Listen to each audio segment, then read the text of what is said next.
Et c'est parti pour une nouvelle vidéo de pronostic foot. Ici, c'est Dams Prono, un parieur pas comme les autres et qui prouve ses bénéfices chaque mois de l'année. Eh bien, on essaie de finir le mois en bénéfice et c'est quand même chose qui arrive très régulièrement. Si tu veux des pronostics tous les jours, tu le sais, tu as accès au groupe privé à partir de seulement 4,99 € par mois. Et pour prendre l'abonnement, c'est facile.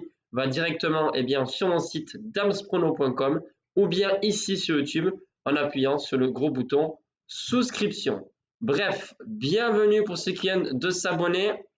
Je viens de regarder un petit peu les stats de la dernière vidéo, comment ça se passe, le nombre d'abonnés, etc. Là, on vient de dépasser les 15 900 abonnés. Voilà, je vous tiens au courant parce que franchement, le succès de la chaîne YouTube, c'est aussi grâce et surtout grâce à vous, les amis.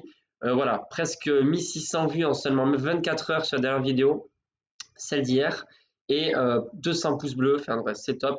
Donc sur cette vidéo, pareil, je vous attends avec le gros pouce bleu, les amis, pour me donner de la force. Sur la vidéo d'hier, justement, vous y retrouvez les 10 pronostics Liga avec le jeu concours, tout simplement, qui est gratuit. En quoi ça consiste? Je le dis pour les nouveaux et les nouvelles. Tout simplement, en étant abonné et en écrivant en commentaire, alors pareil, pas ici, pardon, sur cette vidéo, mais sur celle d'hier, le score exact de chaque rencontre, c'est un petit jeu concours. Celui ou celle qui devine le plus de score exact aura une entrée pour voir un match de foot, que ce soit en France ou en Espagne, tout frais payé. Bref, ça c'était donc pour la vidéo d'hier. Pour les informations, premièrement, essayez de rien oublier, quoique la maladie d'Alzheimer, ça arrive à tout âge. Bref, premièrement, tout ce qui est pronostic, tennis, foot, etc., vous le savez, vous avez ici en espace public les groupes privés, mais voilà, je suis en train de réfléchir sur comment procéder pour vous donner d'autres pronostics supplémentaires un jour, pourquoi pas, voilà, ici sur YouTube, sur les matchs en direct. Donc ça peut être le week-end ou bien en Ligue des Champions, voilà. Et en plus, c'est pas mal parce qu'on peut échanger en direct, en commentaire, etc. Donc je pense que c'est plutôt pas mal. Avant de passer au pronostic, j'aimerais aussi parler d'un thème très important qui me concerne, mais qui concerne en fait absolument tous les parieurs. Tout le monde. C'est quoi? C'est tout simplement l'addiction au jeu. Alors, cela touche les débutants, les experts, les personnes qui sont également youtubeurs, pronostiqueurs, etc. Et autant les jeunes, voilà, que les adultes, voire les vétérans. Pourquoi? Parce que en fait, la santé mentale, c'est quelque chose aussi qui se soigne et qui demande beaucoup de volonté. C'est-à-dire que les paris sportifs, moi je parle que de ça, pas de loto, de poker, etc., parce qu'il existe de tas de choses pour jouer. Puis je ne vais pas non plus en parler longuement aujourd'hui. On pourra d'ailleurs faire une vidéo vraiment dédiée uniquement à ça, si vous le souhaitez, pour en parler entre nous. Mais voilà, c'est important. Je rebondis sur ça. Pourquoi? Parce que certains d'entre vous, certains d'entre nous, voilà, je dis nous aussi parce qu'il y a moi, il y a aussi mes amis, mes proches, etc., qui réalisent des paris sportifs. On a tendance à multiplier le nombre de paris sportifs facilement. Premièrement, parce qu'aujourd'hui, c'est facile de parier. Il suffit avec le téléphone de faire valider, sélectionner un match, valider, puis basta. Deuxièmement, parce que c'est très facile aussi de parier parce qu'il y a des matchs tous les jours, quasiment, notamment l'été, quand il n'y a pas de compétition, de championnat, etc. Souvent, c'est Coupe du Monde, Euro, Jeux Olympiques, etc. Et en sachant qu'il y a des matchs, en fait, systématiquement tous les jours. Si ce n'est pas sur les championnats majeurs, il y a aussi les championnats asiatiques, d'autres championnats exotiques, d'Amérique du Sud, etc. Enfin bref, tout ça pour dire que beaucoup parient sur tous les championnats possibles. Mais moi, je vais vous dire quelques signaux qui donnent une petite alerte pour vous se dire, ok, est-ce que vraiment je commence à être addict ou pas? Premièrement, c'est lorsqu'on a vraiment le ressenti d'avoir besoin de parier. Ça, c'est quelque chose que peut-être que vous le retrouverez sur Internet, mais moi, c'est mon opinion personnelle, après quand même une dizaine d'années d'expérience dans les paris sportifs, et aussi c'est un petit peu les retours que moi j'ai pu avoir en discutant avec pas mal de personnes, notamment sur mon compte Instagram.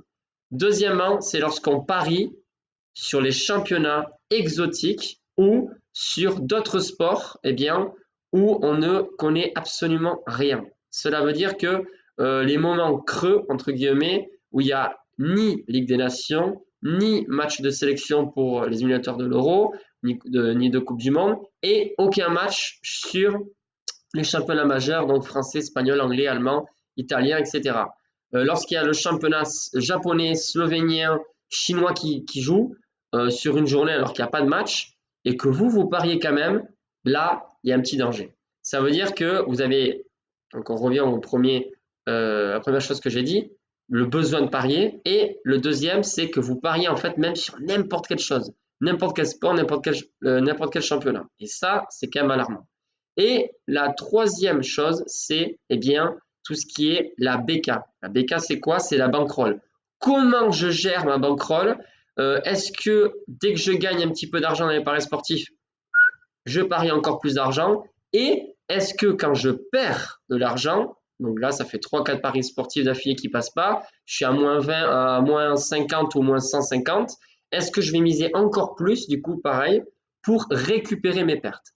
Ça, c'est des questions et donc des choses, ces trois choses-là, qui sont très importantes eh bien, à prendre en compte pour essayer de ne pas devenir addict dans les paris sportifs. C'est ce qu'on appelle des ludopathes.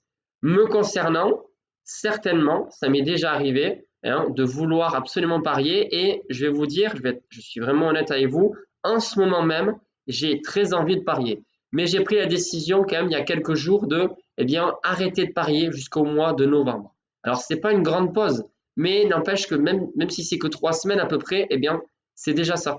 C'est déjà ça et je me force à pas parier parce que je sais que je vais penser peut-être qu'à ça, je vais vraiment être à fond tous les jours en train de regarder l'influence des cotes, est-ce qu'elle monte, est-ce que la cote chute, etc.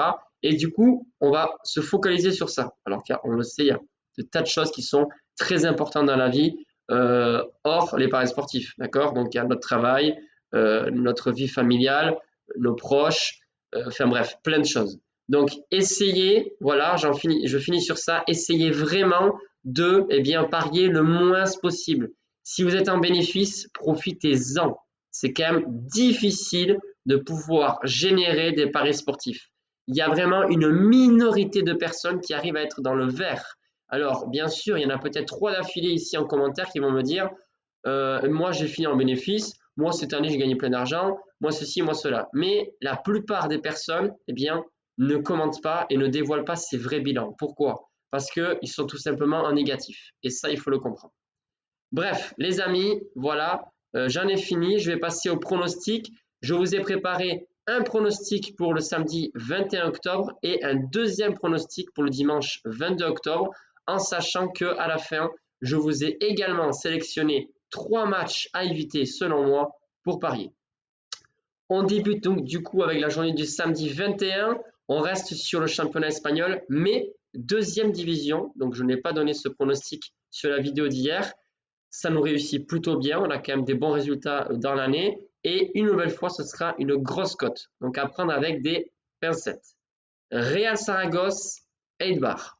Actuellement, Saragosse est 4e, Eibar 5e. C'est deux équipes qui sont potentiellement les meilleures de ce championnat. Surtout Eibar qui, voilà, chaque année joue la montée, s'ils ne sont pas en première division forcément. Saragosse, depuis plusieurs années, c'est vraiment triste. Leur niveau de jeu, il n'y a pas de fond, etc. Et l'esprit d'équipe non plus ne reflète pas non plus, j'ai envie de dire, une équipe très soudée, etc. Sur ce match, moi, j'ai pas eu beaucoup d'informations sur les absences, etc. En tout cas, je sais que les cadors de l'équipe d'Eibar sont bien présents, notamment l'attaquant Stolkov. Et je pense, et aussi Bautista, je pense qu'Eibar peut accrocher cette équipe de Saragosse chez elle. Donc, un match nul en sec est à tenter et c'est le premier pronostic que je vous donne. Saragosse, Eibar, match nul, cote à 2,78. Le deuxième match que j'ai sélectionné pour vous donner un pronostic, les amis, c'est sur la Ligue 1.